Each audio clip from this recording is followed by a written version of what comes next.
근무를 멈춘 전공의들의 집단 행동이 이틀 차에 접어들었습니다. 신촌 세브란스 병원에 나가 있는 취재기자 연결해서 상황 알아보겠습니다. 최진경 기자.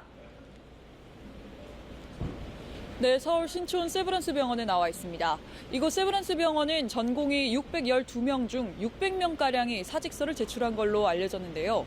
앞서 제가 이곳에서 만난 한 간호사는 실제로 자신이 속한 과의 전공의들이 나오지 않은 걸로 알고 있다며 사실상 교수님들 전담으로 운영되고 있는 체제라고 전했습니다.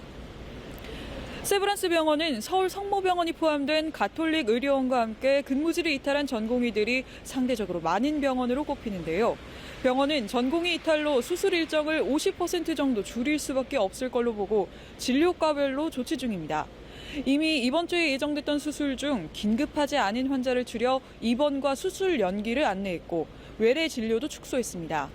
환자들에게도 병원이 정상적으로 운영될 때 진료를 재예약해달라고 요청한 상태입니다. 보건당국이 주요 100개 수련병원을 점검한 결과 지난 19일 밤 11시 기준 전체 전공의의 절반 이상인 6,415명이 사직서를 제출한 걸로 파악됐습니다. 이 중 4분의 1 수준인 1,630명은 근무지를 이탈했는데요. 전공의들이 애초 밝혔던 근무 중단 시점이 20일이었던 것만큼 진료를 하지 않는 전공의는 훨씬 많았을 걸로 추정됩니다.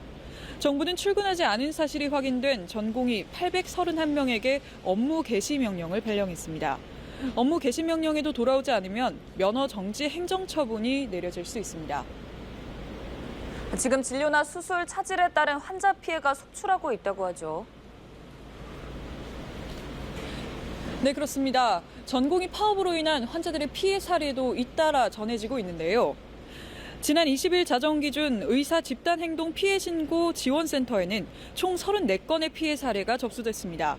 수술을 취소당한 사례가 25건으로 가장 많았는데요. 전공의가 빠져나간 병원들에선 진료 예약이 취소되거나 진료를 거절당하거나 입원이 늦춰지는 사례가 속출하고 있습니다.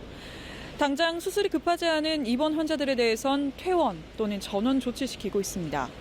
강남 세브란스 병원의 경우 응급 중증 수술을 중심으로 진행했고 당장 오늘부턴 수술 일정을 절반으로 줄일 예정입니다. 병원들은 환자들에게 양해를 구하고 있지만 사태가 장기화할 경우 한계에 다다를 수밖에 없다고 보고 있습니다. 정부는 전공의 집단 행동으로 피해를 본 환자들을 최대한 지원할 계획인데요. 국번 없이 119로 전화하면 피해 사례를 상담받거나 필요에 따라 소송 등 법률 지원도 받을 수 있습니다. 지금까지 신촌 세브란스 병원에서 연합뉴스TV 최진경입니다.